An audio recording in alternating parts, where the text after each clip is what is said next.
We got Rodrigo on the west side.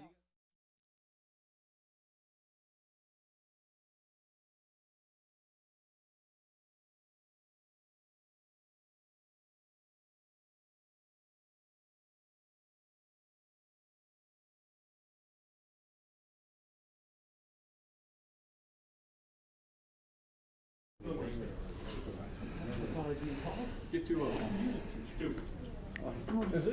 Comes up on your computer. Thank you. I'm on Darren's computer. Okay. Built more houses than schools. Are you picking up cookies or? There's a certain one you can only sign on. Oh man. Okay. And I know my name is on the agenda for this, but John is the guy, so Yeah, okay. you can either introduce John or I can if you want that. I will if you don't mind. You know him better than I do. But Okay, so we'll get going here. I'd like to have a 5-minute break between the workshop and the meeting. So, anyways, I'd like to call to order the December 16th meeting of the Merced County Association of Government. So actually the workshop on homeless and housing. And our first item on the agenda is a presentation by John Checkley. And John is one of the deputy directors for our HSA on, and he's tasked with homeless and housing, and we're really appreciative of all the work he's done in the county. And John, if you'd like to come up to the... sorry, we just got to do roll call. No, not till for the meeting.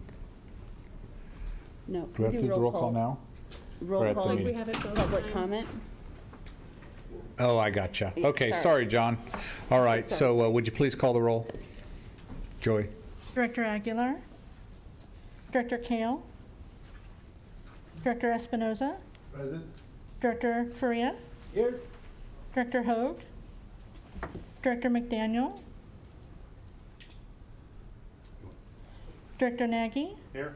Director Pedroza, Here. Director Serrato, Here. Director Silvera, Director Pereira. Present. Thank you, and we do have a quorum. Okay, and I'd like to note for the minutes that Director Hogue has joined us. So noted. Yeah, we'll acknowledge him when he comes back in. All right, at this time, I would like to open up for public comment. You'd have 3 minutes to speak. Please come up to the podium if you would like to do so.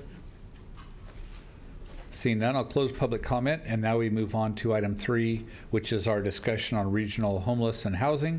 And I know Stacy's on your agenda. However, we're going to defer to John Checkley to make a presentation. For the record, I'd like to mention that Director McDaniel has joined us 10 minutes late. Okay. Good afternoon, Director, members of the board of MCAG. John Checkley, Deputy Director from Merced County Human Service Agency. For those who do not know, we've been providing presentations quarterly since September, so this is kind of our year-end kind of in-review presentation about homelessness and some regional homeless planning updates in Merced County. We're going to stick to a really brief, high-level overview of a few activities. I'd really like to hit on the current state. You know, at the end of the year, I think it's a good time to take a snapshot of where we're at, and then a future state where we hope to be shortly with some of the projects we do have in the pipeline, and we'll cover those 3 activities: outreach and engagement, emergency shelter, affordable housing, and then some opportunities that I think we can look at as a group for potential partnership.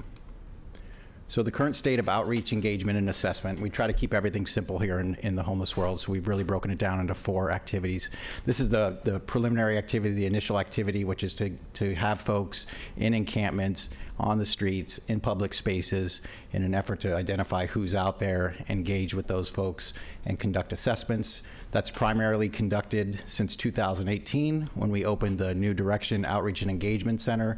They really facilitate the county-wide outreach coverage. Since we've opened, we've added dedicated outreach workers. In March, we've added 2 dedicated outreach workers to the city of Merced. Back in 2019, we added a dedicated outreach worker, Pablo, in Los Baños, just to make sure we have comprehensive coverage countywide.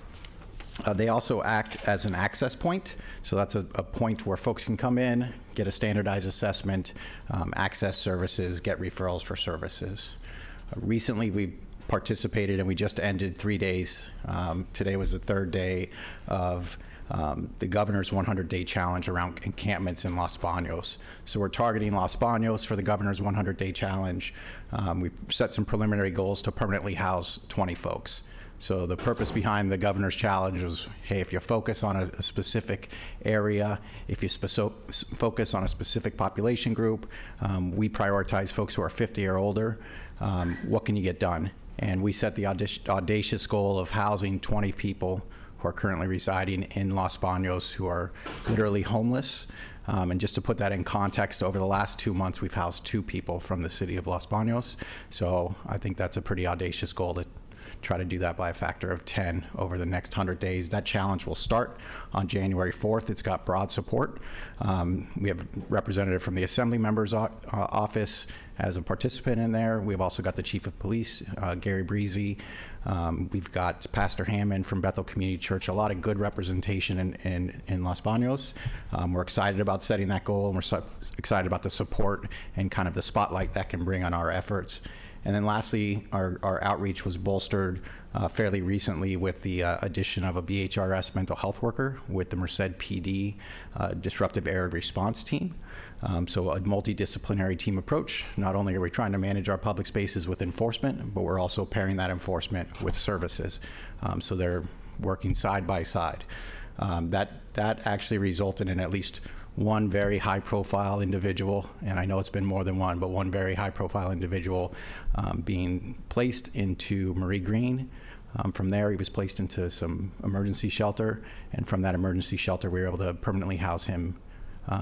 So a great success, someone who had a serious mental illness, that because of that partnership, we were able to have that streamline. A lot of times what we'll see is folks will go into the emergency department, they'll stay in the emergency department, potentially get released to the streets. This partnership, we're hoping to bridge that gap where we can get a diagnosis and then really get people. Our future state, I would say we've got some of the best outreach in the state as it exists now. I know the mayor called me about a month ago and said, hey, I've got 2 folks next to my building here, the mayor of Merced, excuse me, and they're interested in services. And I was going to lunch. I made the guarantee, hey, we'll get someone out there as soon as possible. We'll provide them services. The person that was in the office when I took that call was like, oh, you got a pretty cheery attitude about being able to solve this. I said, just watch. 92 minutes, those 2 folks were going to the Amtrak station to go to their destination, which was in Southern California. We vet that. We call it a homeward bound program. I bring that up because when folks on the streets reach out for help, we're able to provide that help almost in real time. I mean, 92 minutes to go from, hey, I'd like to go, to here you go, here's your service. So I highlight that because if we set a target, if we get a goal and we get a willing participant, we are hitting that goal almost every time. Our future state, we're looking, New Direction is only funded through June 30th of 2022. That outreach center, that county-wide comprehensive outreach is only funded through June 30th, 2022. A lot of these projects we're going to talk about, they have finite funding. Typically, it's one-time funding. There's not much recurrent funding. Merced County being a medium-sized county, the majority of the jurisdictions being non-entitlement. There's no real revenue stream that we can maintain these, so we're constantly trying to cobble funding together. New Direction will be one of our priorities, and we would hope to present that as such to the Continuum of Care Board.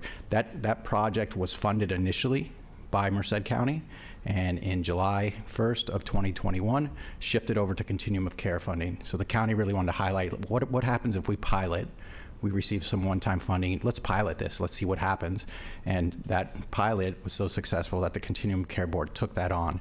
So again, looking to nurture partnerships, looking to pilot programs. No one has all the solutions. What can we do if we, take some risks, invest some funding, and what are the outcomes? This one's been really good. They're looking to add GIS mapping. That way we can have an actual point on a map that's movable as people move around. We've seen that in years past where the city of Merced had a pretty robust encampment. That encampment's enforced on for good reason. Those folks moved into the city of Los Banos, or excuse me, Atwater. Pretty transient population. We just want to be able to keep track of that. And again, it emphasizes this is a regional challenge. It's not, oh, we solved this in the city of Merced. We didn't really solve it. The challenge just kind of moved down the street. So how do we make sure we're addressing this regionally? 2021 point in time count was conducted. That point in time count was COVID impacted, so it was just a visual count. 2022, in January of 2022, we're deploying technology. So we'll have a mobile app where we want this count to be the most accurate count. That's the most frequently asked question. Who's out there? Where are they at? What's my count number? Jurisdictions will often ask me, how many folks are homeless in my jurisdiction. So we want this count, and it also impacts our funding to be the most accurate one possible. And to do that, we're investing, and by we, I mean the continuum of care with the county support in getting an application, a mobile app to get the most accurate. That will have GIS mapping. We're going to deploy that in a smaller scale in the city of Merced with the intent of going countywide in 2023. And lastly, whole person care like pilot.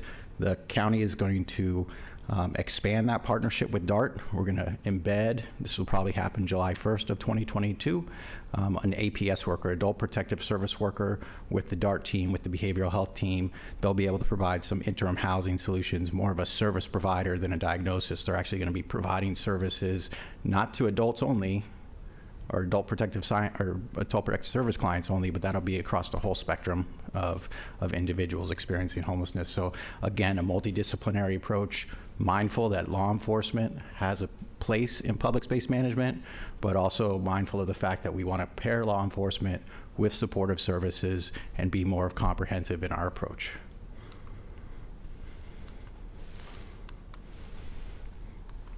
Next slide, please.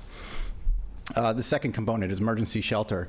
Again, focused on public space management, mainly driven by the Martin versus Boise ruling where, hey, if you don't have sheltering beds, you can't enforce for quality of life crimes. You can't lawfully criminalize someone for experiencing homeless if you can't provide them a place to go. They're camping there because there's no other option. With that in mind, we've significantly enhanced our emergency shelter services. Initially, it was a D Street shelter. They opened at 6 p.m., fed dinner, allowed people a safe place to stay at night, and at 6 a.m., they welcomed them back onto the streets. That was the old emergency shelter model. We helped convert the D Street shelter, again, piloting and invest in some of the funding that we received. The D Street shelter expanded to 24 hours a day, 7 days a week. People didn't have to leave. They were connected with case managers. Those case managers connected them with housing providers, kind of piloted that program. It got off to a slow start. That was a difficult transition of, hey, now we really need to focus on partnership. Again, focus on partnership. How does this sheltering component connect with our outreaching component, which connects with our rapid rehousing and permanent housing provider? How do these components come together? We might say, oh, we'll break it into 4 simple components. Well, if those components never talk to each other, what are they doing? Could I interrupt you for a second? Yes, We sir. have a question or a comment. Yeah, John, a question regarding Martin Boise. I think the way I understand the law, you cannot push them off public property if you do not have a residence, a place for them to stay in the jurisdiction. Now, if it's in the city of Los Banos, is that jurisdiction Los Banos? Or if we approach it from a countywide approach, would be a countywide jurisdiction, and then would the sheriff's department be involved in getting in on that? How would that be interpreted? So I think it's being interpreted broadly and differently by jurisdictions and the council that they're receiving. I would definitely ask you to talk to the city council about that. I can give you an example of what we did yesterday. We had a South Dos Palos abatement, county property. We looked for a motel. Obviously, South Dos Palos doesn't have a motel. We were able to find a motel in Los Banos, and we placed that family in Los Banos, connected them to services, and hope to house them wherever they're wanting to be housed, which is likely going to be somewhere in the Dos Palos area. That's where their social connections are. I would say that's a council question. Typically, it's been looked at more narrowly that's the safe way to look at it. I think a lot of jurisdictions are risk adverse for very good reason. No one wants to really be sued. Right. I often get asked that question. I get really uncomfortable with it because it really is something that a counsel, somebody who's got a few more years of degrees behind them than I do, would answer. But that's been our approach. We try to accommodate folks Sure. and then still move forward in the public interest. The public interest is not to have two folks living at an abandoned fire station, lighting fires at nights with dogs that are disruptive to the whole community. That's So in furtherance of that interest, we get creative when we can. Yes. Once that family agrees to, hey, we'll take this placement, we felt pretty comfortable abating that property. And the pictures can attest that community is in a lot better shape today than they were 24 hours ago. Thanks. And to that point, if there were, say there were a single rural community type sheltering in the county, would that give us, every city in the county, every area in the county, say, look, we have housing for you in our jurisdiction. So now you're going to have to move on and go to our facility there. Again, I think they've Have had, any of the, I'm sorry, but have any of the counties taken that approach? not that I'm aware of, Okay. not one centralized location where it's been typically jurisdiction by jurisdiction addressing this. So when we talk to like the bigger jurisdictions, especially in LA, the cities are being prompted to invest in their jurisdiction, and they're becoming very territorial about it. Yeah. And to a certain degree, I think we all are. You know, I hesitate to mention that story because that's bringing someone from South Los Palos to Los Banos, and that's where the resource was. It was the closest resource. But again, we're really mindful of that. Our goal is permanent housing. Our goal is never just to bring a family to Los Banos or any jurisdiction and just kind of, temporarily house them and then move them on. And early on, we prioritize placements by jurisdiction, and that's why we open the distributive housing as a complement, right? In Los Banos, we opened a distributive house. In the city of Livingston, we opened a distributive house, and we opened multiple houses here in Merced just because it was a little easier, and it gave us an array of resources. So the distributive housing approach is to get localized jurisdictions to give you the authority in Los Banos. Hey, I've got 11 vacant beds. I feel like we're meeting the threshold. Talk to your council. We've met the threshold of providing shelter. Yeah. If you choose not to, then we can enforce for trespassing and some of the quality of life crimes. I believe there's a resistance, right? Law enforcement, your own chief, we don't really want to go hands-on with these folks. It's not really that type of crime. It's a very understandable approach, but certain times, I think, out of necessity, we are forced to encourage folks to move along. Sure. Folks are fairly, they're fairly savvy. Certain areas of the county will have City of Merced, MID, County of Merced, Railroad right-of-way, and all of those are 4 separate jurisdictions, and people will just take advantage of that. So I understand. So, yeah, and I have no problem with if there's room and people need housing, they need housing. So I appreciate that. yeah. Thank you. Again, our current state, if we were talking 3 years ago, we would be talking about the D Street shelter. In those 3 years, we've been able to add 66 beds through the Merced Navigation Center, 37 beds through our distributive housing approach, 24 beds of respite care, and then just recently on November 1st, an additional 25 beds in Los Banos for a non-congregate shelter. Of note, our future state is in threat, or our current state is in threat. The distributive housing contract is going to expire on 5/31. Again, that was the one-time funding piloted project, and I think there's opportunities for us to partner to keep that going.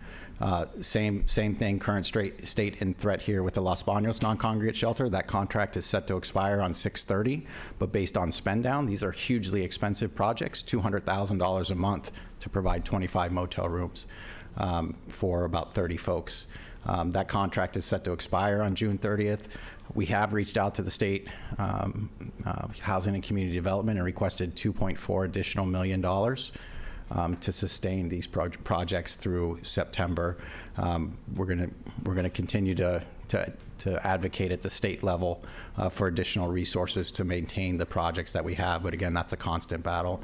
In the County of Merced, and we'll talk about this a little bit more, the county's going to release an RFP, a request for proposals, on January 22nd for additional housing units, distributive housing units. That's going to be localized to the unincorporated area. So the Planadas, the South Los Palaces, et cetera. And I don't want to be rude. Should I pause? No. I want to be mindful of time, but It's always great to have a full board. We're a big board. Right? Well, thank you, John. How'd I do? I believe your colleagues will be able to catch you up on all the great information. We've also provided some printed documentation, and I'll leave a stack of my cards here if anyone's got specific questions.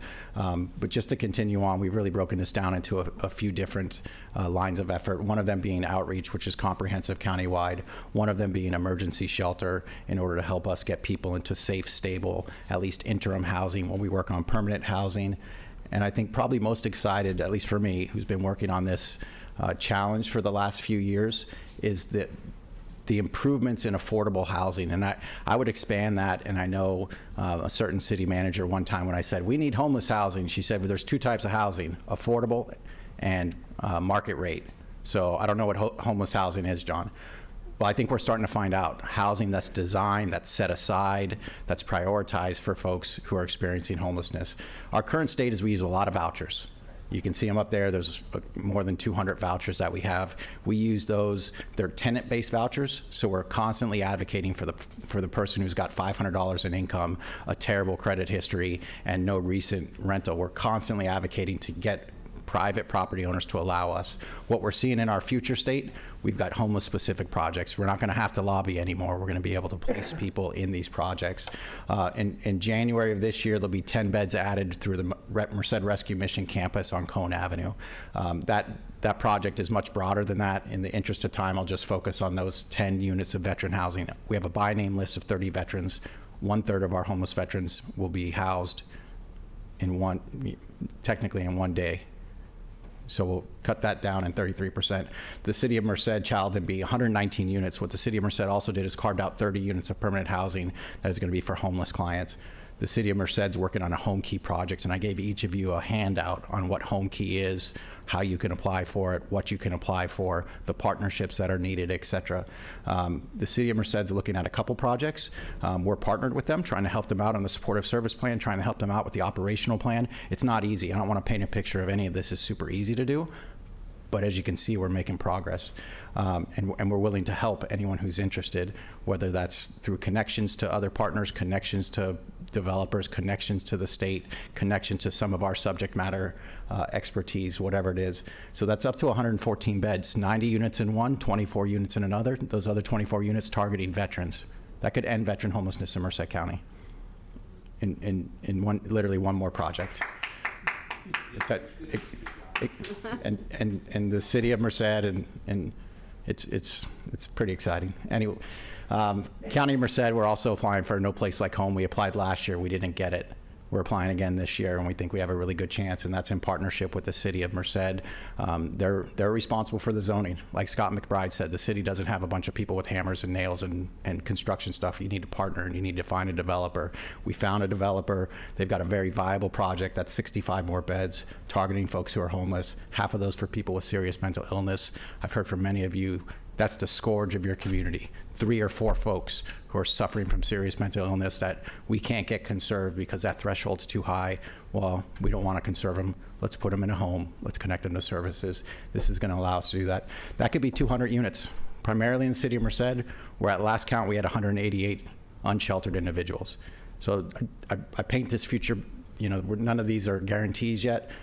Well, a couple of them are, but I just want to paint a picture of what success could look like. And over the course of the next year, these are all within the pipeline in the next year, what we could be talking about in a year from now.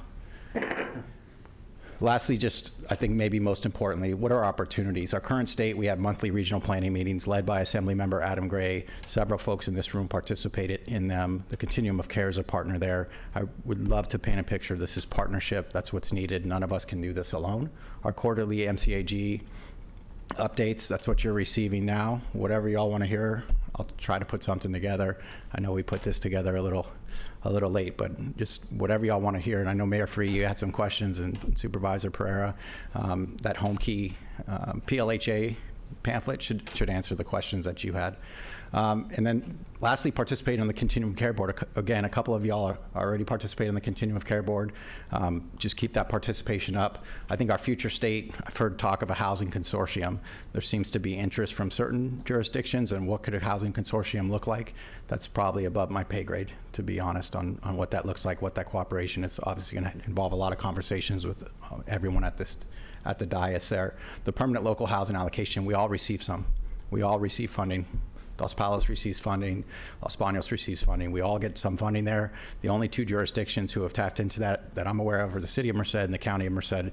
I have a handout there on the application process. It expires December 31st of this year. There'll be another bite at the apple. There's also a competitive portion of there. We've received $1 million. I will say there's up to $5 million if you're interested. Home Key 2.0, you've got the handout. Excuse me a second, John. Director McDaniel has a comment. Hi, John. Hey, thank you very much for this update. And I think the key, because we have a lot of the conversations here, not only with you, but with folks here at the county, I think the key is you have to show up. We have to participate in the conversation. Everybody has to come together. You can't miss a meeting, because if you miss it, you miss out on opportunities. So I think that's the key here, right? Showing up. Thanks. And you know, I mean, it was very disheartening for me when Assemblyman Gray's office showed money that's been allocated to communities or cities in our county, and they haven't applied for it. I mean, there's literally several $100,000 available, and so you know, just to me, that's not acceptable. And so, if you don't know how to apply for it, you know, John has been more than willing to help get you connected. You know, I mean, you know, in defense of, you know, Dos Palos or Gastine, your small communities, you don't really have a staff that's doing that, right? But we'd like to help. So, you know, reach out if you can identify. Huh? Very helpful. Yeah, and Assemblymember Gray's office, Megan Belair, has really done well. You know, if you want help, we're you know, there's help available to help you access those dollars. And if you don't, you know, if it's not enough dollars for you to do something in your community, at least we can get those dollars in the county, and then we can get those dollars utilized for the whole homeless program, right? It may be, you know, some other way of putting it together, but let's get those dollars here. It's really important. I think that's probably a good spot to end. I believe I'm probably over already, but if you need help, we're here to help. Just let us know. And I appreciate that sentiment being expressed. I look forward to helping some more. And John, is would it be better for a council member or a staff member to be kind of designated by the cities in your working? Probably working with staff would be better. It's always great to have council direction. I think that's been the most fruitful experience for me, is we get some direction from the elected official, and then we as staff have that direction and are able to implement it. Okay, perfect, because we really want to help everyone, so go ahead. Yeah, and John, let me ask you, so is it better for them to identify the funding they're going after, and then once it's identified, then to contact you? I think the strategy, the homeless housing strategy would be better. Hey, what do we need? And a lot of that can be predicated based on the need in the community, and then we'll go out and we'll find the funding. Okay. We're good at that. Very good. Thanks. All right, well, thank you, John, for the information. I appreciate it. Thank you. All right. Thanks, John. Sir. All right, well, now we will move. Does anybody need a break? All right, let's roll. We will now move to the 3 o'clock regular meeting for the Merced County Association of Governments. I'd like to call that to order. Joy, would you please call the roll? Director Soto? Present. Director Kale? Here. Director Espinoza? Presente. Director Faria? Here. Director Hoag? Here. Director McDaniel? Presente. Director Nagy? Here. Director Pedroso? Here. Director Serrato? Presente. Director Silvera? He was here. He was here. Here. There, he's here. Could have at least tried. I tried. Director Pereira? Present. There he is. He's at the door. Okay. Director Silvera? Thank you, and we do have a quorum. All right, thank you. We'll move to item B, which is our Pledge of Allegiance. Mr. Nagy, would you please lead us? We're a little tight in here. Ready? Begin. I pledge allegiance to the flag of the United States of America and to the republic for which it stands, one nation, under God, indivisible, with liberty and justice for all. Thank you. Now, it is item C, invocation. Well, thank you for offering to do an invocation. Thank you, Mr. Chair. Everybody bow their head. Heavenly Father, Father God, we just love you and praise you, and we thank you, Father, for this day on planet Earth. And we just thank you for our leaders. We ask you, Lord, to be with them as they consider the items before them. Be with our staff as they've worked hard on the items that are before our leaders. And be with our community who is in need, and the solutions that you provided in today's meeting, help them to fit together with the needs that are met in the community. In Jesus' name we pray. Amen. Amen. Thank you. All right. Were there any additions to the agenda? No, Mr. Chair. All right, I'd entertain a motion to approve the agenda. Second. Been moved by Director McDaniel and seconded by Director Nagy. Any public, I guess we don't need public comment on the agenda. Please, can we voice vote now? Everybody's here? Yes. We can voice vote? All those in favor signify by saying aye. Aye. Any opposed, same sign. Okay, the agenda is approved. And Mr. Chair, Yes. if I could just confirm that we are live on our Zoom link for the public. Okay, great. Thank you. And then are you monitoring, because we'll get to public comment here pretty quick, and, okay. So now is item 6, public comment. Public comment is available in advance of or during the meeting. If you would like to make public comment, please come to the podium. Okay, seeing none, is there any raised hands online? No. Okay, I will close public comment. Move to item 7, which is our Caltrans report. And is that, there we go. There's Marlon. Hi, Marlon. Good afternoon. Just want to say hello to the board.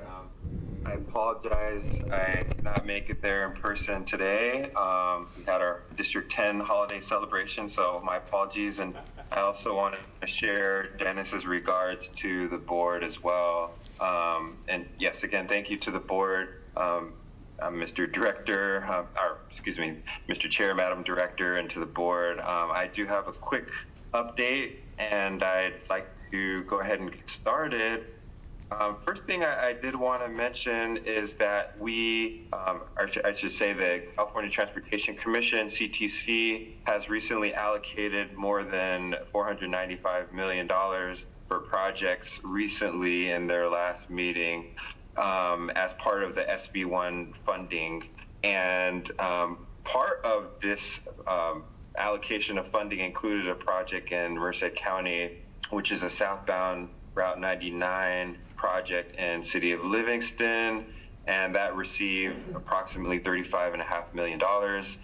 Again, this project is to widen the highway from just south of Hammond Avenue to the Merced-Stanislaus County line. So just want to make sure the board is aware of that recent CTC action.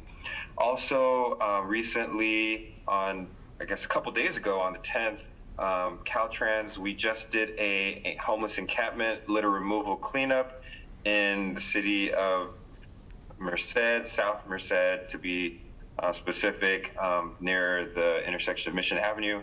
And we did remove over 100 bags of litter, plus 3 large dump trucks that were filled to the brim with debris.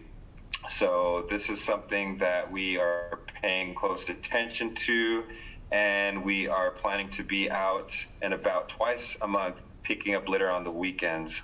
And also we have also removed a homeless encampment at Route 99 in Bear Creek in Merced last week as well. This particular encampment was identified as a safety hazard for pedestrians accessing the highway. And there was also damage to water quality and a lot of debris as well. So we wanted to make quick work of that particular concern.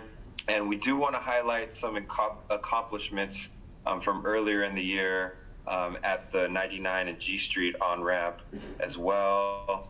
And also near the Honda dealership near Bear Creek as well as the bridges just south of Bear Creek and also at the V Street on-ramp. So those are some of the highlights that we want to mention for the board, but also we would like the board to know that we plan on doing a little bit of a hold off until the new year, approximately February, due to the holiday season, and the point in time homeless count will be scheduled for January, and state regulations on the conditions need to be addressed before we can move future homeless encampments from the public right of way. So I just wanted to make sure that the board is aware of our recent and future actions regarding encampments and litter removal. And if there's any additional concerns that you may have regarding that, please do let us know. We are very much thankful for all of the concerns that you've shared with us, and we want to make sure that we're a willing partner to address those in a timely manner. I will move on to a couple of just minor things I want to share with the board. We have released Caltrans, our Smart Mobility Framework Guide, that is basically a tool to implement multimodal and sustainable transportation strategies in California. It's more of a planning level document that shares performance measures and analysis methods for implementing smart mobility. This is on our Caltrans website, our active transportation website in particular. So if you'd like the link to that, I'd be happy to share that with you. And I also want to highlight our brand new local assistance tool, which is our interactive project reporting tool. And this shows all the projects that we have in our district that have federal aid. Actually, it's across the state, all the projects that have federal aid. And it shows the milestones and the project end dates for every single project in the state that is receiving federal funding. We have it in Excel format and map-based format. So we do also have that on our Caltrans local assistance website. Again, I'm happy to share that information with you if you'd like that directly. Other thing I wanted to mention was our active transportation program. We do have an upcoming workshop for the Cycle 6 ATP, and that will be on January 11th. This is on this is on CTC website. So that would be catc.ca.gov. Again, if you'd like me to send you the link directly, I'm happy to do so as well. Last thing I wanted to bring up for the board is the Campus Parkway extension. That is something that we're working diligently with the county to make sure that we get funding towards the county for the SB 132 remainder of the allocation, and that is in progress. I know that there's been a little bit of a hiccup, and I wanted to make sure that the board knows that Caltrans fully supports this project and is willing and confident that we can get the funding to the county and make sure that we get this, at least the future segment, built in a timely manner. So that's all the updates that I have for the board. If there's any questions, comments, concerns, I'd love to hear it, and thank you for the time. All right. Well, thank you for all of that information. And as always, you mentioned that you've got some links. If you send an email with all the links on it, then to Stacy, she forwards that to us, and it's helpful because then we can then give them on to folks that need the information. So thank you for that. I do have either a comment or a question from Director Pedroza. Yeah, just a quick question. Thank you. Just a quick question. And I apologize if I missed something, but I was driving recently on 99 starting at Applegate and Atwater and noticed how narrow that road is and how it's kind of a danger. And I don't know if I've missed like an update on what's going on, how long that's going to be like that. because it's kind of my family almost got hit twice, and I've heard that from multiple people, and so I just wanted to kind of get an update on that. It doesn't have to be today, but at least at our next meeting, I would appreciate that. Sure, no problem, Director. Thank you for bringing that to our attention. And I do believe I heard that from Stacy and her staff as well. Our construction team is going to be looking at that particular location to see if there's anything we can do to minimize any safety concerns. So we'll definitely address that for you. Thank you. Appreciate it. Okay. Yes, Director Silvera. Thank you, Mr. Chair. Marlon, thank you for being here with us today. It's interesting to me that you brought up SB1, and I kind of want to remind folks that the passage of SB1 wouldn't have happened had it not been for our assembly member and our state senator at the time. Any way you want to cut it, that was the swing vote that passed SB1, and part of that was SB 132, which was the funding for Campus Parkway. I know that your staff has been working with our staff, and I believe the assembly member's staff, and we still hold that money was allocated for Campus Parkway. It didn't say about segments of Campus Parkway. It said that $100 million was allocated for Campus Parkway, and that's always the tack that we've taken. Now, what I find frustrating is that maybe some folks within the bureaucracy, or maybe some folks higher up within Caltrans' inner workings, really are telling Merced County that we don't honor, or we don't respect or hold in high regards folks that actually try to give the taxpayers a good bang for their buck. And what I mean by that is we finished segments 1, 2, and 3, and naturally we're going to go to segments 4. And since we did such a good job on 1, 2, and 3, there's actually some savings there. And what we're saying is we want to put those dollars into segment 4. I think you understand all the details of that. I know some of my colleagues understand the details of that, and we'll continue to fight for that along with our assembly member. But I do want to point out, I can't let it go. There was, and I'm not going to mention any names because I don't think that's the right thing to do at this point, but there are folks that work within Caltrans administration, within staff members there. Had somebody sent an email out like the particular person that I'm mentioning, and that came from somebody in Merced County, I would really think that there would be a high price to pay for that. I think it was unprofessional, and quite honestly, I wouldn't tolerate it. So, you know who I'm talking about, and I surely hope that folks within the administration, the higher level management, has a talk with that person. And then I also am going to be paying extra special attention to, in the future, if we're working with that person again on a project, and if I feel like there's any kind of retaliation or holding something against us because of perceived wrongdoing by their part, I'm going to have real issue with that. And at that point, I'll take it to the next level, and I will call that person out by name. So, again, I want to let you know I'm not trying to shoot the messenger here, Marlon. I appreciate your engaging with us and trying to help us interact with folks higher up in Caltrans, but unacceptable behavior on that person's part. And I know, and I think I can speak even for my colleagues here, at least at Merced County, had somebody sent something out like that, I quite honestly don't know that they would be employed with us anymore. So with that, thank you, and I want to, again, thank you for helping us trying to get, really, we're just trying to get stuff done here in Merced County. That's all. Thank you. Okay, thank you. We have Director Nagy. Hi, Marlon.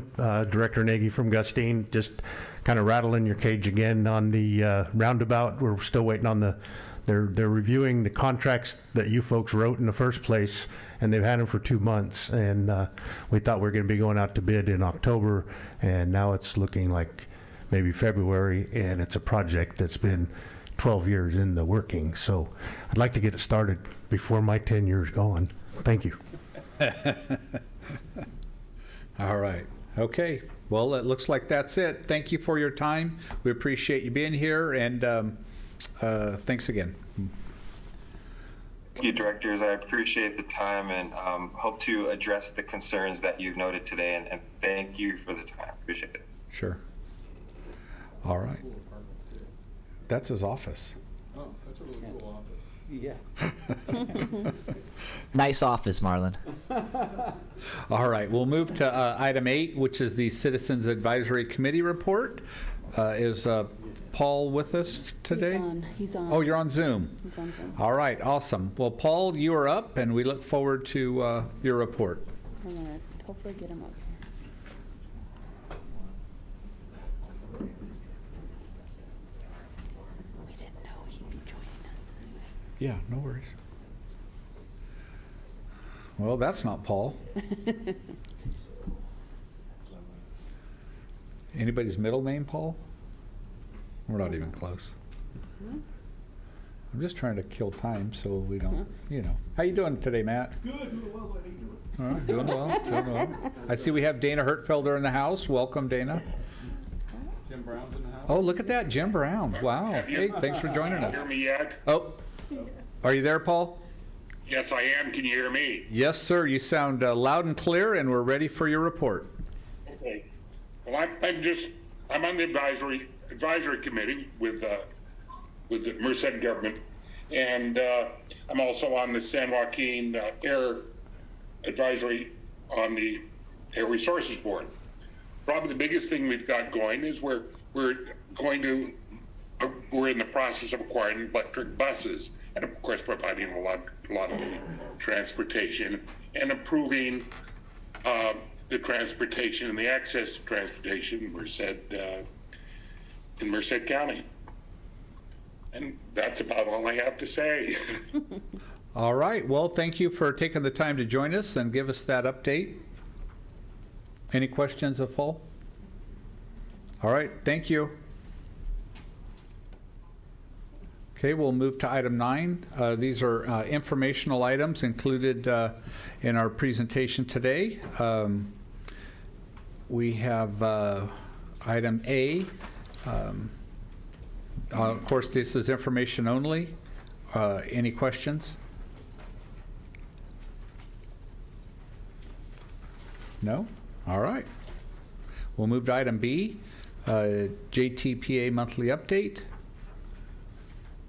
Who's going to give that? Just information, unless. someone Oh, has okay. questions. No questions? Mhm. No, the update's in your packet, or our packet. Okay, next is item C, Merced County Regional Waste Management Authority. Any questions? All right, we'll move on to item 10. This is our consent calendar. All consent calendar items listed below will be acted upon in one vote unless someone wishes to remove it for consideration individually. I have a question. Yes. On pages 70, 72, and 73, or if you're going by the thing itself, it's 9, 11, and 12. There's population estimates for for Merced County, but Hillmar's not in 3 of them. And I was wondering if there was a reason. Are they part of the Stanislaus County Transit, or why? Because they're in some of the later ones. I'm going to look at, oh, good, Natalia's here. Natalia is the lead staff for the unmet transit needs. So this is her product. Thank you, Natalia. Thank you. Okay, can you please repeat what pages again? Okay, well, if you're going by the overall agenda, it's page 70, 72, and 73. But if you're going by just the report, it's pages 9, 11, and 12. And you mentioned that there were some that were missing, some. Well, on page 70, for instance, it's the population in Merced County, and Hillmar's not listed. And then 72, it's the elderly population in Merced County, and Hillmar's also not listed. And the same on page 73. Okay, that I will look into that a little closer. However, the data that I got that from was from the American Community Survey 5-year estimates, and they don't have data for every area. They might have had some older data for Hillmar, but I was trying to be consistent with across the board using the 2015, the 2019 estimates, and so Hillmar may have been missing from those counts, and that's why it's not listed there. Okay. But I will double check to make sure I didn't miss something like user error. But yeah. that is what typically happens when there's a jurisdiction or a community that's not listed, it's just because in those estimates, they didn't have a figure for that time period. Okay, because further pages on, then Hillmar starts getting listed, so. And it depends on the data set too, because if we're talking about, especially like maybe the disabled persons, or maybe for the elderly counts, they may not have had that for that particular area during that time frame. But I will make sure that I didn't miss something, and I will get back to you on that. Thank you so much, I appreciate it. And Natalia, would it be fair to assume that Hillmar would be captured in the other unincorporated areas? Like, for example, on page 72, it lists out a variety, but it doesn't include all of our unincorporated, and then there's just a bucket that says other unincorporated. Right, so that's a good example of what sometimes happens with those data sets, is that if they didn't get a specific figure for that jurisdiction, then they'll put it together and they'll put it all together like it's shown there, but they do parse out some of the other smaller, and they may even be smaller communities, but for some reason they did have some data for that during that time frame, and so it is shown there on the table, if that makes sense. And Hillmar's also serviced by Stanislaus County, yeah. so maybe that data got in their report. That's what I thought might have happened also, yes. All right, thank you. Any other questions? The other question I have is on 10A, Roman numeral 4, page 179. It's about the CMAC project for Pioneer Road. It says 1.5 million was allocated, and then it says 1.2 for construction and 200,000 for right-of-way, and that only adds up to 1.4. Where's the other 100,000 allocated to?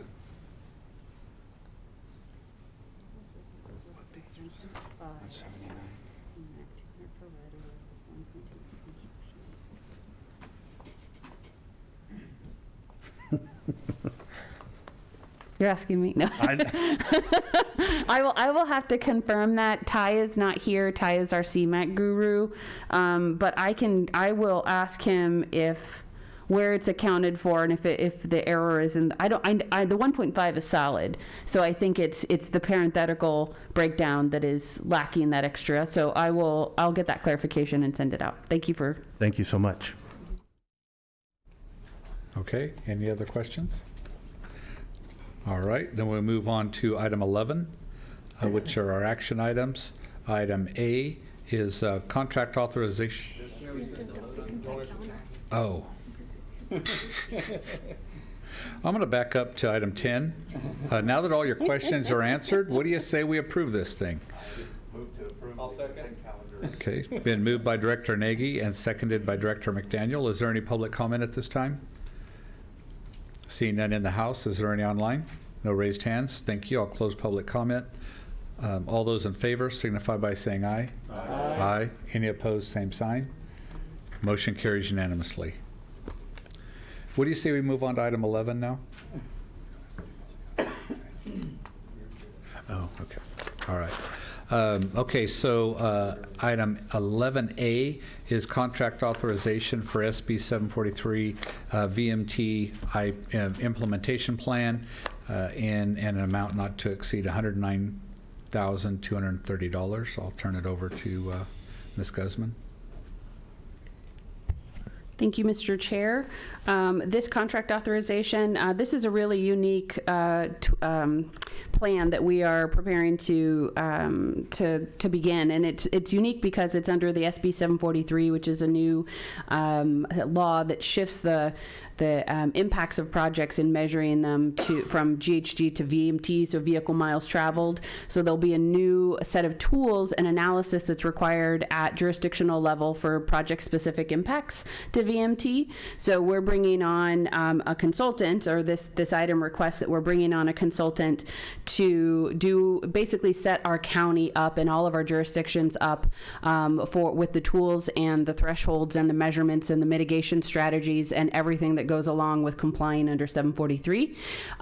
It is something that all regions are in one way or another in the middle of doing, but just to emphasize, it is a tool that is critical and required for each of the jurisdictions as they move forward in developing projects. So we had a healthy, robust procurement process where we received, 5 proposals, which is excellent for our small region. We are choosing, we have chosen LSA Associates as the selected preferred proposer. And we're seeking the contract maximum to be their proposal amount, plus our policy allows for a 10% contingency in the event there's any kind of a change order or anything of that nature. You may notice that in our budget section, it does mention that our budget included $100,000 for this project. And in the event we have to, or we tap into that 10% contingency, it would put us up to $109,230, and that we would be able to adjust the budget in the next fiscal year. This contract will not be completed until the next fiscal year. So if we get this contract authorized for the max potential of $109,230, that adjustment will be made in the development of next year's budget rather than having to do a budget amendment. Okay, any questions? Yes. Yeah, I was just we keep tying in these 10% contingencies, and I know that's kind of been of a beef here at the county. Before they enter into that extra 10% contingency, are they going to give us a full explanation before they even enter into it? Well, that's a good question. So, and you can thank me for this extra layer of complication because it was really done in the spirit of transparency. So previously, my predecessors would bring a contract and it would ask for the board authorization for the contracted amount. Our procurement policy, which the board has authorized, then gives me the authority to spend an additional 10%. What I didn't like is that in our tracking documents, it showed board authority, and technically with our policy, I could spend 10% more, but it was really hard to kind of track that. So I try now, this real change is just, we're laying it out, that at the end of the day, if you're looking at our expenditures, you may see that this contract is a little bit over what their bid amount is, and it was already in place. It just wasn't being laid out in the most transparent way. So they do. It is something that they have to justify and we have to sign off on. And it isn't. It might be that either there's a change where there was something we didn't know we needed that was like a component of a work project, or something kind of a new requirement or something comes in. It just gives us that flexibility. It's not their actual contract written is at the cap that they proposed. So it is upon us to say, well, can you do a little bit over here or there, and then we can add a little bit more. They don't get a contract authorized at 109. They get a contract authorized at their bid price. So, because it always seems like when we give them a contingency, yeah, they're very good at hitting Yeah. it every time. yeah. So their contract is authorized for the amount that they proposed, and that's where they're at. Okay, any other questions? What's the pleasure of the board? Chair Silvera, motion to approve. Second. Okay, it has been moved by Director Silvera, seconded by Director Pedroso. All those in favor signify by saying aye. Aye. Any opposed, same sign. Motion carries unanimously. We'll move to item B, which is adopt the Measure V 2021 implementation plan. We're going to get an update from Ms. Guzman, or Mrs. Guzman. Thank you, Mr. Chair. This is, I will keep it short, and you tell me if you have any questions, because Any questions? this is the draft that you saw last month. It was built on the recommendations of the East and West Committee. There were no changes made during the public review process. It's for adoption. Once it's adopted by the board, each jurisdiction can then execute funding agreements with MCAG to have access to their funding per the programming schedule. I so move. Second. Okay, it's been moved by Director McDaniel, seconded by Director Faria. Any further questions or comments? Seeing none, I'll call for the vote. All those in favor signify by saying aye. Aye. Aye. Any opposed, same sign. Motion carries unanimously. Okay, we'll move on to item C, which is the Amendment 3 to the Measure V expenditure plan. Oh, Mary Michael Rawlings, welcome. Good afternoon, Mr. Chair, members of the board. Mary Michael Rawling, your Public Affairs Manager. There are 2 parts to the proposed amendments that are before you today. The first part pertains to the appointment and eligibility of prospective members of the Measure V Citizens Oversight Committee. These are being proposed because the collective we throughout the county, have had a considerable amount of trouble both attracting and retaining volunteers to serve on this committee. And in fact, we currently only have the minimum number, which is 8 out of 14 seats, filled on the COC. Hopefully 9 by the end of this meeting.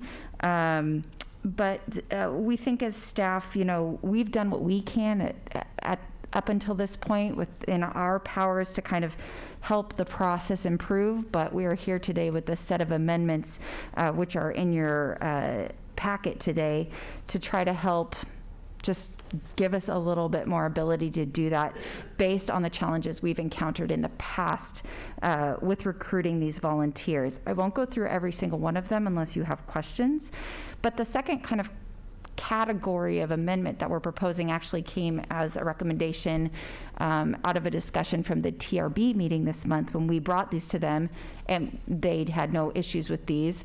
But what they did ask was because the expenditure plan says that we can bring an amendment to you for consideration once a year, does that mean you act once a year, but what if it goes into effect the following year, which would be the case in this instance? Does that then take away your ability to consider amendments in the following year? So what we did was we clarified that language as the other amendment by simply spelling out once every calendar year you can consider an amendment to the expenditure plan, regardless of when it goes into effect.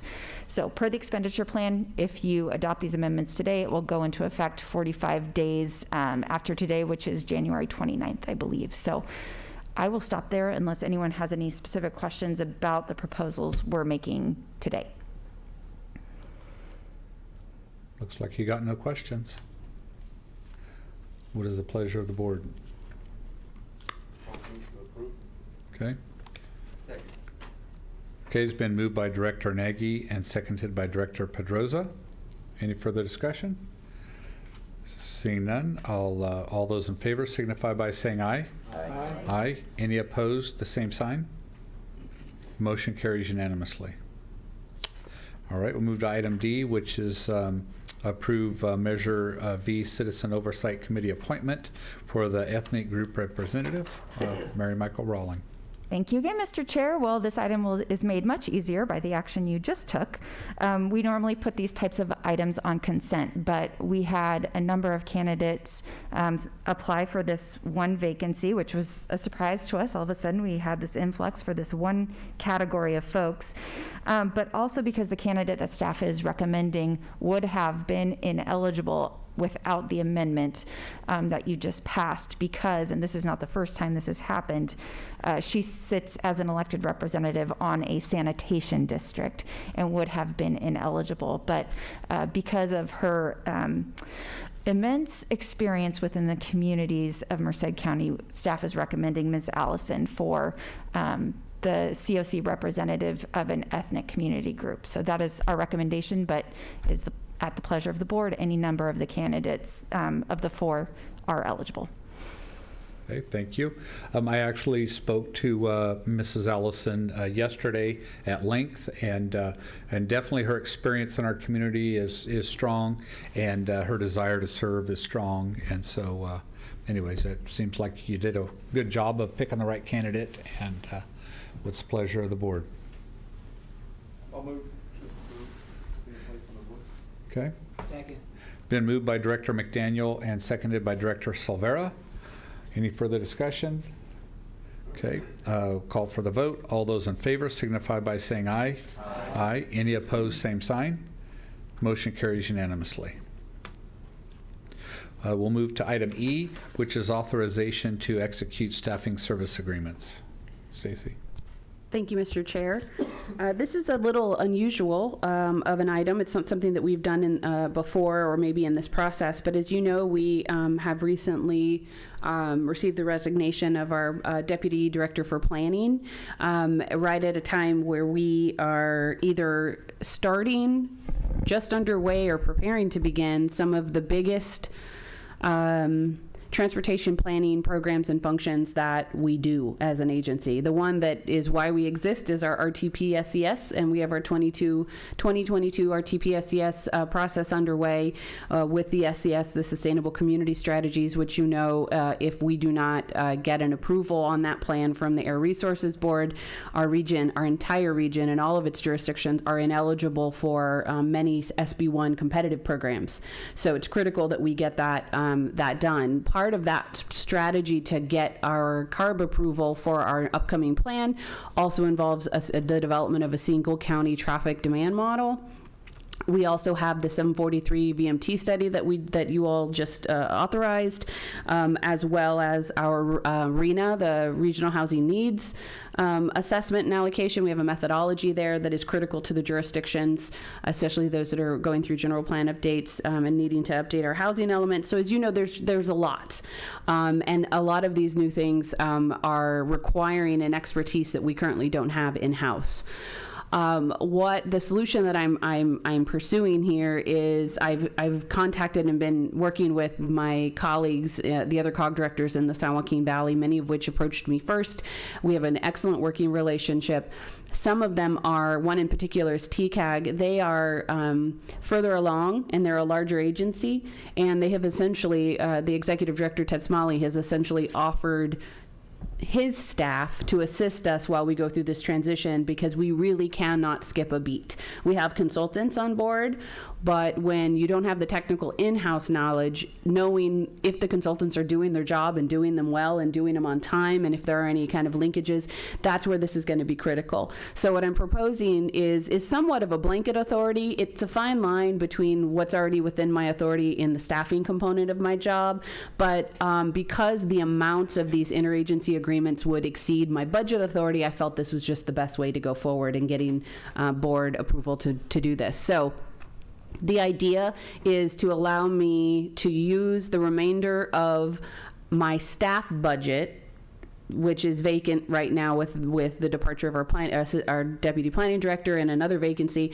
Use what you have already authorized for staffing, that I can use interagency agreements with my colleagues in the other Valley agencies to tap into their staff rather than add additional consultants on to an already consultant-heavy process.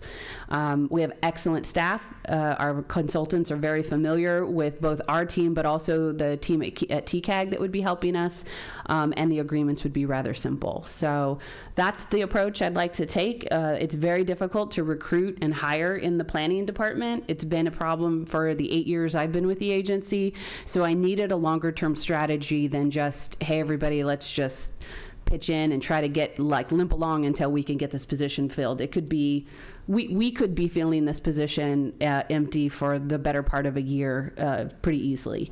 So this would be my strategy for the meantime. Any questions of Stacy? Chair Silvera, motion to approve.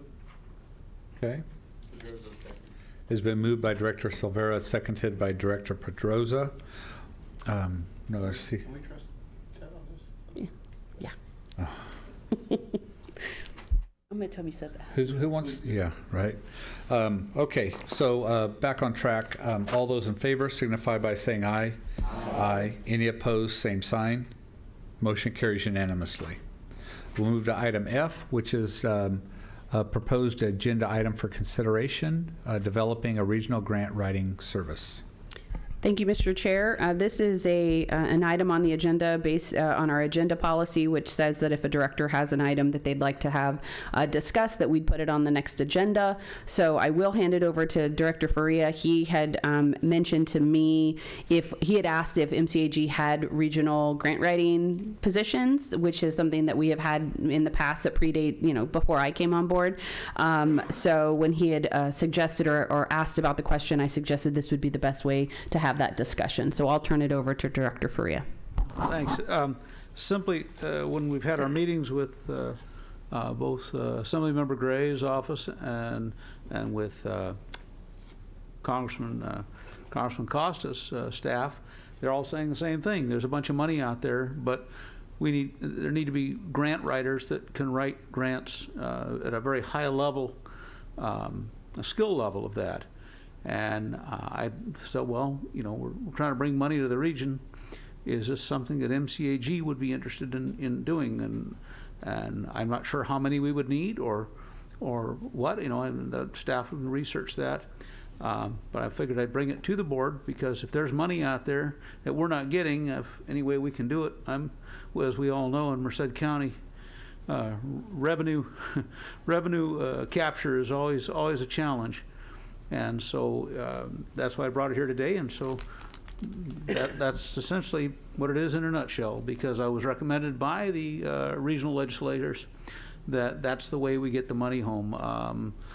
I know they mentioned that the anti-earmark the anti-earmark sentiment prevents them from simply dropping the money onto jurisdictions, and so you have to actually go out and prove your worth, I guess, with a grant. So I'll turn it back over to the chair and staff to see whether the board has an interest in pursuing that. Thank you. Yeah, let me just ask one question. What types of grants are you thinking that this person's going to go after? Well, the first thing that came up was the homelessness grants, because homelessness is such a big deal. But other grants for other kinds of services, water, wastewater, infrastructure, broadband, all these things that are coming down through the pipelines, that there's a lot of money to be chased. And so anything we can do to bring those grants home, I'd love to see. So that's why I figured I'd bring it to the board. Okay.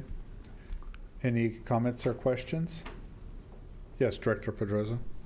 Yeah, and you asked my question before I was able to ask it, because one of the things that, I can understand if we were focused specifically on, transportation, regional transportation issues, and having somebody focus grant expertise on that, then I would be okay with it, even if it was, regional waste management or something. But when you're talking about other stuff, I think that we have grant writers that can help you out here. We have grant writers, and then I know that Congressman Costa's office, Assemblymember Gray's office, they'll really be able to walk you through it. And then you're looking at funding source. How are you going to pay for this person? What are we going to do? All of that. And so I just don't think that this is something that this board is really something that we should get involved in. If cities are having issues with it, there are other places that they can reach out to, or other people they can reach out to, but having this organization focus on that, I don't think is really what we should be doing. Okay, any other comments or questions? Yes. I was just going to ask if we did have this regional grant writer, would it be available for each city to use? If you found a grant, hey, can you help me apply for this? No. He's shaking his head no. So he doesn't make the decision. I don't make the decision. Yes. It would be. If I could. Anything that we do is regionally based. So a position like this would have to, we don't have funds that could fund a position like this. So it would need to be member dues, and that would either be from our existing member dues that pay for our One Voice program, or we'd have to increase member dues to cover for this person. So the fact that they are paid for by member dues would say that they would be available to all jurisdictions. You could imagine that could get a little cumbersome if there are, grant timelines and things. So, that would have to be worked out. But yes, the answer would be this wouldn't be a grant writer for a jurisdiction. It would have to, just by virtue of how we're structured, for all jurisdictions. Well, most grant writers receive like 1% of the grant in order to do the grant. So wouldn't it pay for itself? You wouldn't have to really pay for anything if the grant was $1,000 and they get $100 of that to do the grant itself, because you do get some kind of a for the administration of the reporting and whatnot.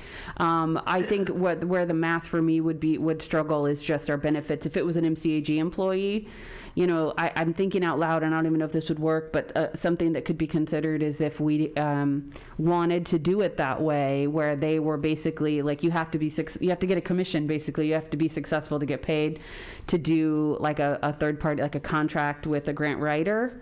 that got paid upon successful, award, or maybe a minimal, amount that they get paid for their service, but then they get paid when they get, when they're successful. So rather than an MCAG employee, it would essentially be a consultant that would be hired and maintained by MCAG, but paid for by the grants that they do. So, I don't know. I'd have to look at, I didn't do any research on it just because our policy, I'd have to have an affirmative vote of the board to spend time on it. I could look at other regions, but I think that would be another way you could address it. I'll add that a lot of the governmental grants don't allow you to pay the grant writer out of the grant. You can't give them 1% or 5% of the grant amount. That's written into the grant. So, but if you want us to look into it, we could look into it and figure out a process and a funding source, and then, we can look into it, but I know that having that pay for it is probably not going to work. There may be some grants that could happen, but the majority of the state and federal grants, you can't. Yes, Director McDaniel? Yeah, I could be okay with a grant writer that falls under the purview of this board, but anything outside of this board, I don't, because then you're going to have folks, we don't want a grant writer sitting in this office trying to compete with all the entities that are putting in for that person. You have Townsend Public Affairs out there, fantastic grant writing company. Also, you have California Consulting. These folks all do it, and they're very easy to negotiate with. And if you have a certain focus you're looking at, I would highly recommend, not from the dais, but saying there's a lot of consulting companies out there that are easy to work with to do that. But I couldn't see going beyond this purview, because we need to stay focused on what we see here. So if I may, through the chair, Director McDaniel, a grant writer, you would consider having staff look into that if it were a grant writer writing grants for just regional grants, various types of regional grants that would affect the entire county? No, I would only if it's transportation, housing, or just only the stuff that we oversee here as a board. Yes, okay. Yeah. And transportation, housing, solid waste, transit. Yeah, that's it. That's it, Tom. Yeah. Mm-hmm. So. Because that's not a lot. I just like how loosely housing gets thrown in there now. It scares me. I know, right? Yes. Director Nagy? Well, it's an interesting concept, but don't we have people writing grants? We got grants for electric buses. We've gotten grants. So somebody's writing grants. We have, yes. So we have our staff, that's not their job solely, but we do our own in-house grant writing. We have one person in particular for transit who typically is the lead, but she also does all of our grant reporting and, the management on the other side. For transportation, it's not as often that we apply because we don't own the facility, so it's often the jurisdictions that are applying for transportation grants. So that would be done by one of the familiar faces, me, Nav, someone, right. Natalia, she's written a few. So it's just not as common for us because we are not owning the facilities except for transit, and that's a very specific. And then also, of course, for waste management, they're usually smaller grants around like the diversion programs and mattress recycling and that kind of thing. So we have small amounts of that happening, yeah. Correct. Well, Gustine has been beneficiary of quite a bit of grants, and we have a contract with the grant writer. And the other thing that you also need to be cognizant of is that if a grant is over a certain amount, it triggers its own independent audit over and above the audit that you already do. So you're going to have that type of thing to go to figure out when who's paying for those kind of things also. So just food for thought. Would you mind sharing the name of your consulting firm? You can't, okay. All right. Because I don't remember. Oh. Well, so April or Tom, reach out to City of Gustine and see if there's a possibility there for your cities as well. Okay, maybe look into sharing. Yeah. Look into sharing somebody between the cities. And thank you for bringing it to the board here so we could have this discussion. I appreciate it very much. Okay. Is there,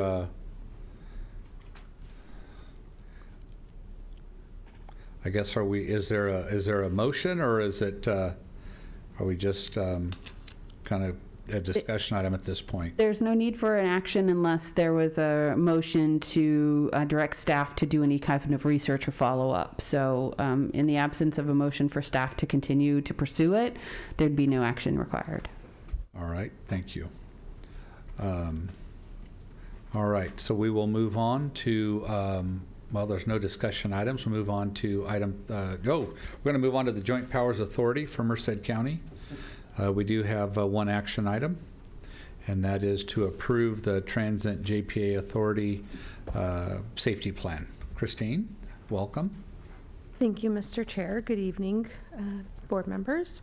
Christine Chavez, Transit Manager, before you.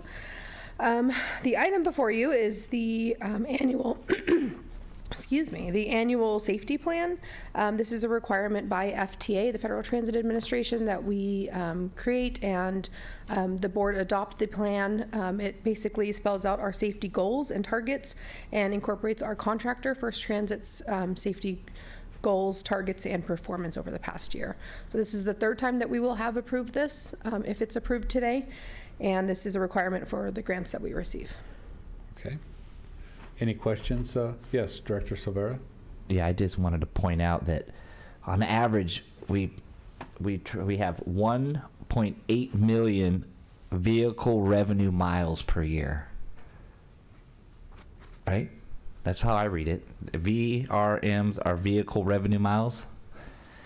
And on average, we have 1.8 million vehicle revenue miles. So, like, I just, this was probably one of the most boring reads, no offense, that I think I've done since I've been on the Board of Supervisors. But I understand that it's a necessity that we have to have it. So, God bless whoever had to put all that together. That was Jose Perez. Okay. Good job. Good Hi, job, Jose. Thank you. He's the new guy, so he got the fun project. So with that, Mr. Chair, I will go ahead and approve item number 13. Okay. Make a motion to approve. I knew what you meant. Is there? Okay, there's been a motion by Director Silvera and a second by Director McDaniel. Seeing no further questions, I'll call for the vote. All those in favor signify by saying aye. Aye. Any opposed, same sign. Motion carries unanimously. Congratulations. You know, and I'll tell you, you made me very happy. I drove past the transit facility twice in the last week, and I saw not one large big bus parked there. They were all the paratransit vans and the smaller buses, which seems more efficient to me. So I don't know if you're really working on that, if it was just coincidence, but I appreciate it. Thank you. You're welcome. Yeah. All right. There are no items under 14. Merced County Regional Waste. Wow, Eric, nothing on the docket today, huh? Well, thank you for that. It was a holiday gift. No, really, thank you. Garbage free.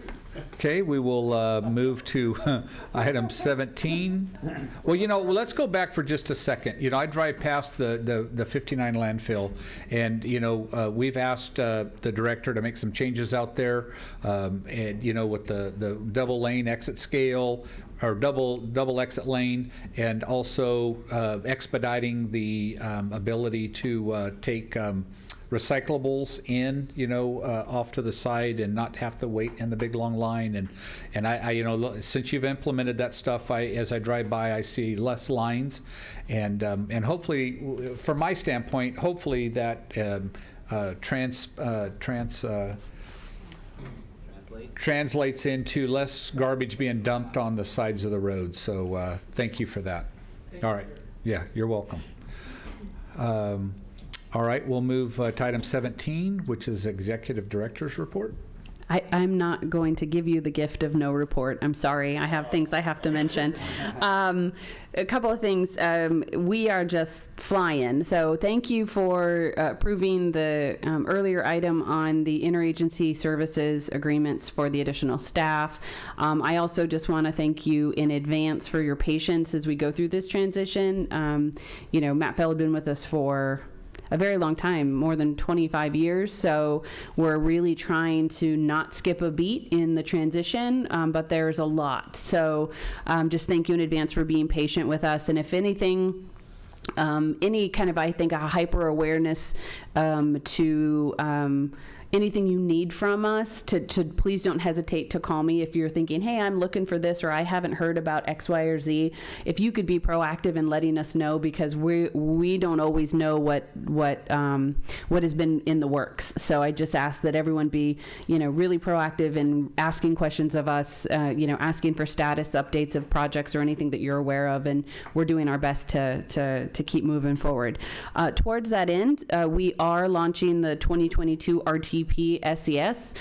Typically, and I'm going to brace you now for this. This is usually a very education-intensive process. This is largely why we exist in doing this long-range regional transportation plan and sustainable community strategy. There are visioning workshops. There are education workshops. At some point, I'm going to have to do an RTP 101 presentation for you and the public, so that we can just remind ourselves about the process, because ultimately you all will be asked to adopt this long-range plan and a land use scenario that demonstrates that we will be able to reduce our greenhouse gas emissions through VMT reduction into the future. So that is a really big process and a big year. We have an excellent consulting team, but those items are coming.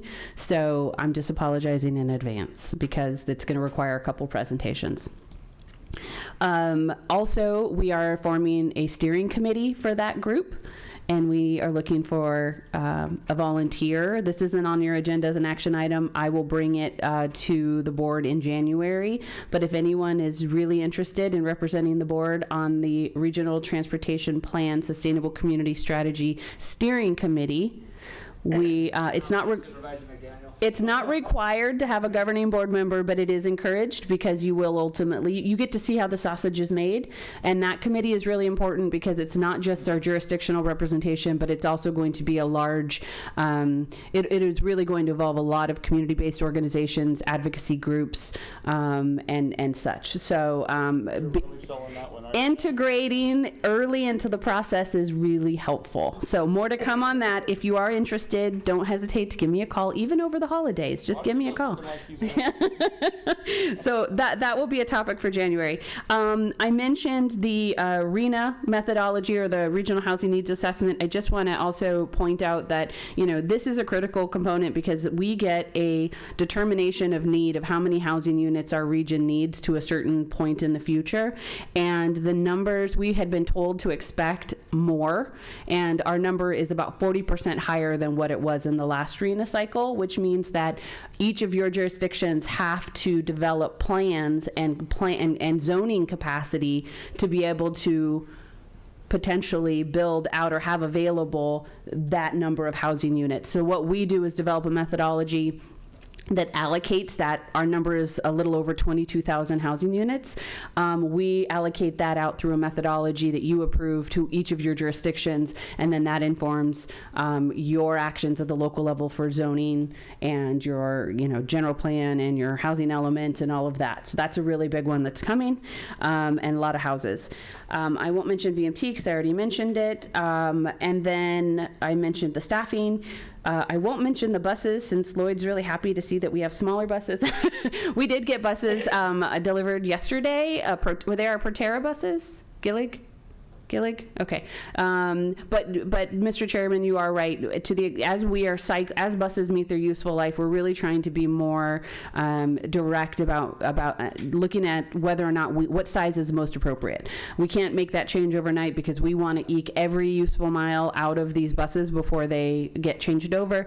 But for our longer routes, with we still do need some of the larger vehicles. But it is a clean diesel, and I didn't get a chance to see the one that came by the office yesterday, but you'll see more to come, and you'll see shiny new buses out and about hopefully soon.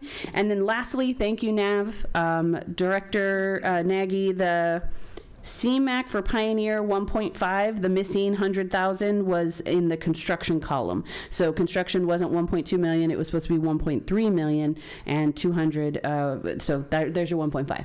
Thank you. And happy holidays. That gets Supervisor Petrosa off the hook because I heard, actually saw a police report, he made $100,000 deposit.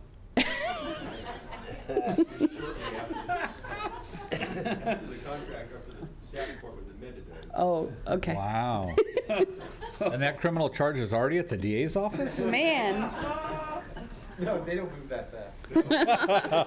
Right. It'll be under review for about 2 years. All righty. Well, thank you for that update.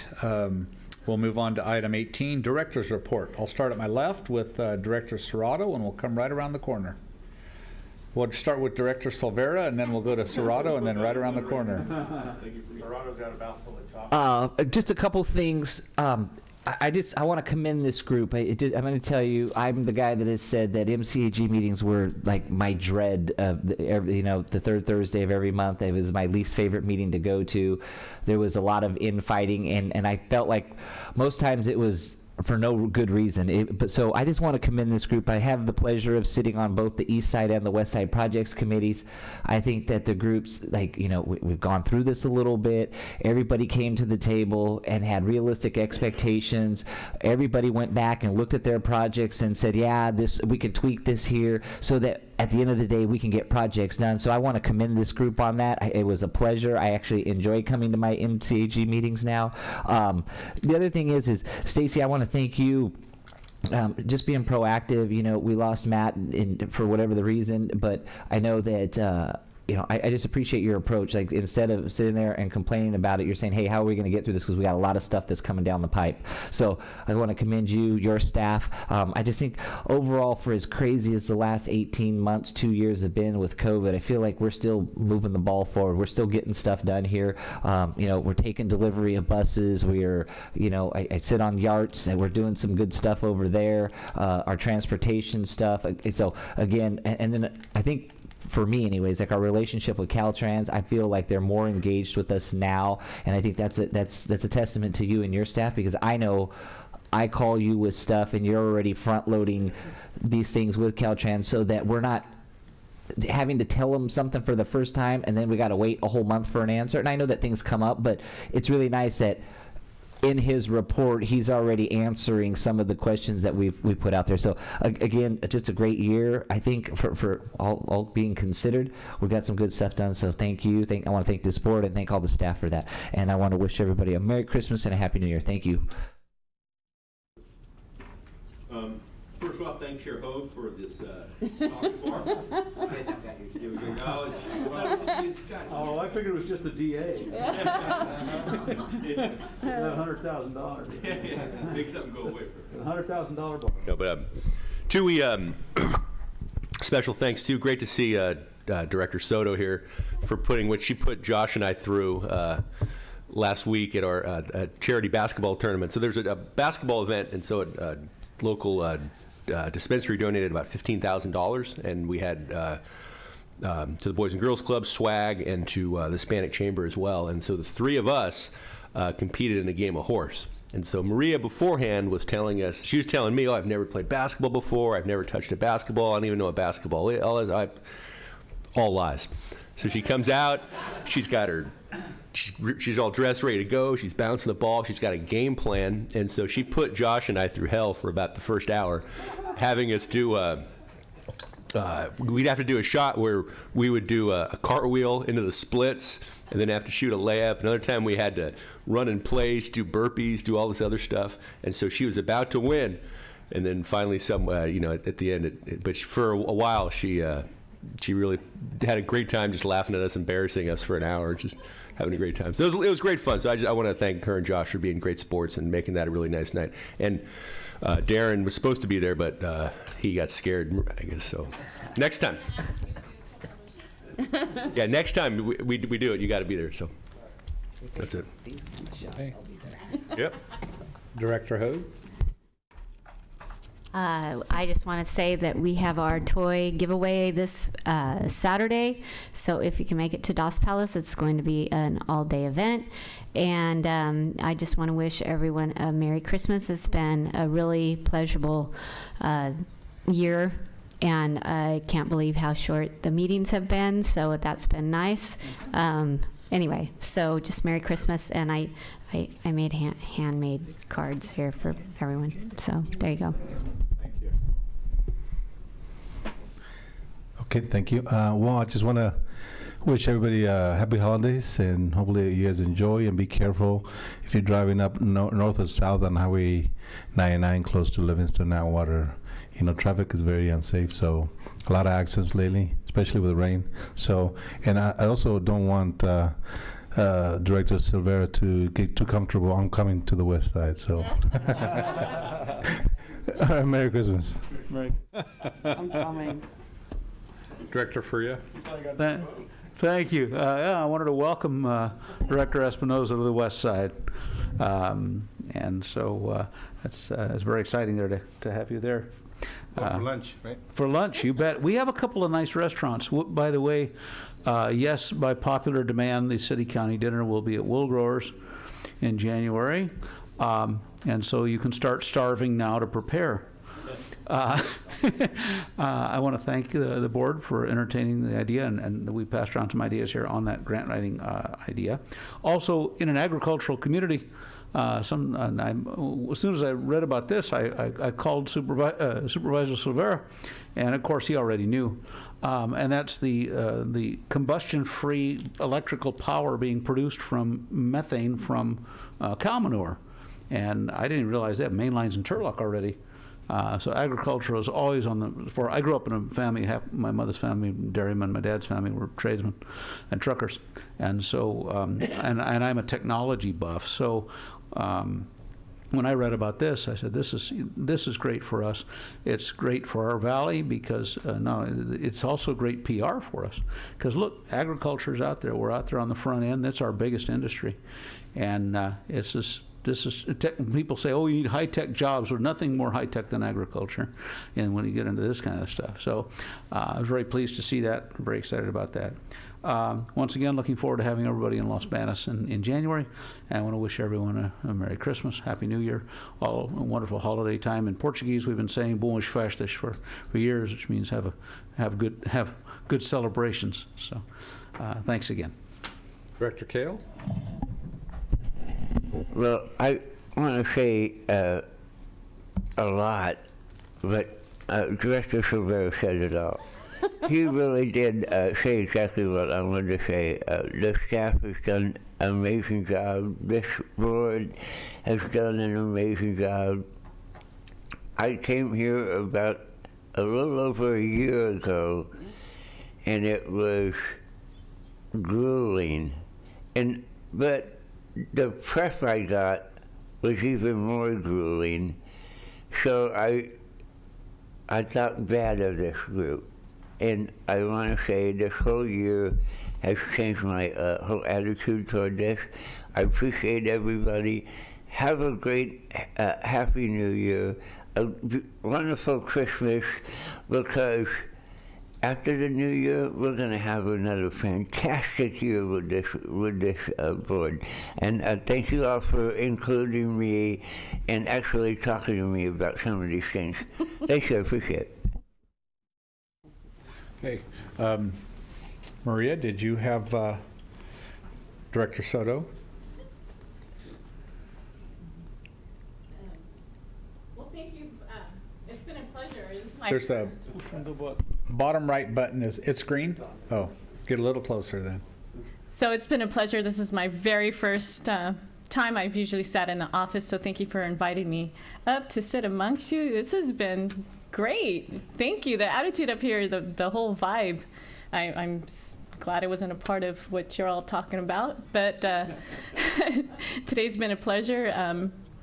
A lot has been taking place in Livingston. We're transitioning well. We did receive a grant for our recreation department. It's super exciting. And the ACE train. So you've all heard about all of those wonderful things that are going to be happening over the course of time for Livingston.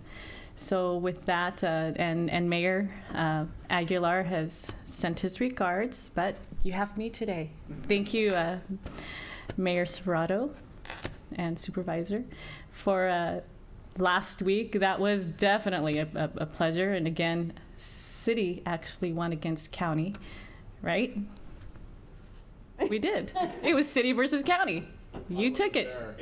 Well, because you weren't there, I don't think that would have been the case. But no, next time we will devise a better plan of different kinds of shots that you will enjoy. So with that, okay. This is a family-friendly child event. So Merry Christmas and Happy New Year. Looking forward to the holiday seasons and celebrations coming into 2022. Thank you. You're welcome. Director Nagy. Thank you, Mr. Chair. Welcome, Director Soto. Boy, what a great thing that you kind of took him to the hoop over there, because you know he's all tall and everything, and stands towers over me all the time, and you know somebody needed to put him in his place. I'd love to have seen him do the splits. It's recorded. Okay. Send that to me, would you? Rodrigo, welcome to the best side. The west side. Thank you. As we all know, realignment has brought Rodrigo over to the west side of the valley, and we welcome you with open arms. So look forward to working with you. I'd also like to thank MCAG staff. You've got a very professional team here, and they do an outstanding job. So that speaks well of all of them. And I'd like to also say Merry Christmas and Happy New Year to everyone. That's it. Thank you. Director Pedroza. Thank you. Yeah, in regards to the basketball thing, I think it was after the second time we did the cartwheels and the splits and stuff, I turned to Matt and I was like, we got to do something about this. And he goes, well, if you'd start making shots, then we would be okay. I'm like, gosh, dang. But no, it was a lot of fun, and people really enjoyed themselves, the crowd, and there was a lot of people there, and it was really awesome also to see the amount of money that was raised for charity, which was really cool. I too want to thank staff, being that this is my first year as a member of the board. As a city council member, I was an alternate, but being on here full time now, it's really you really get to see a lot more of the process that goes on, and like Mr. Nagy said, the staff is very professional, and they go about doing things the right way, and you can really tell where their interests lie, and that's in Merced County and really moving everything forward. And so I appreciate that. And I'd also like to especially wish our chairman, because he loves it when I say this, a happy holiday season. But no, in all honesty, Merry Christmas and Happy New Year to everybody, and I look forward to next year. Thank you. Director McDaniel. Thank you, Mr. Chair. First, everybody, Merry Christmas, Happy New Year. Remember the reason for the season. There's many reasons for it, so celebrate it in your own way. I just wanted to put a notch out there for probation department, the sheriff's department, and CAL FIRE. I got to witness their Operation Christmas Star. It was unbelievable. They had 120 volunteers wrapping presents for just under 2,000 families. Wow. It was amazing. All happening at one night. The sheriff was cooking for them, and it was an amazing operation. So, and they're still taking. So if there's a family in need, if you reach out to Christmas Star, they can still help out. There's they have more than they need, and they actually take it. It was interesting how they do the bartering system with all the retailers here. If they see a special need for something and they have too much of one thing, they'll go to the retailers and trade it in to get what they need. And the retailers have been very receptive to it. So it's been very, very interesting. And that's it. I just wanted to share that. It was pretty amazing. I mean, actually, the sheriff and I both had tears in our eyes witnessing it. We couldn't believe it. We walked around the corner and we were both taken back by what was going on. Okay. And I got to say, I think the change on this board, on this dais, happened because of John Kale being here. From that day on, John, it's happened. Council Hayden, got anything for us? No, just, I know you love it, so happy holidays. Your holiday can be happy. I'm good with that. Well, I'd like to thank everyone here on this board, especially Director Hogue. She took over last year in January as chair, and really kind of, I was really impressed the way she kind of changed the momentum and kind of how we process and don't talk too much. And, as a matter of fact, let's get it done. And so she, led the first half. I've tried to carry that weight in the second half, and I'll do that in the first half of next year. And then, hopefully Serrato's paid attention and he'll be able to keep it going, He's a little more chatty than the rest of us. But anyways, I want to thank staff for doing a great job. I know, the job is hard. COVID's made it difficult. But, you've really kept your nose to the grindstone and got the work done that we've asked you to do. And I'm just really proud of you for that. It makes it easy to be on this board when you've got a staff that's dedicated to what they do and really never let us down. So thank you for that. Stacy, you've got a great team, and I know you know that, and I know you appreciate it, but you really do. And so thank you for putting together such a team, because not everybody here was here when you started. And so anyways, and with that, I will wish you all a Merry Christmas, a Happy New Year, and I'm just kidding. Meeting adjourned.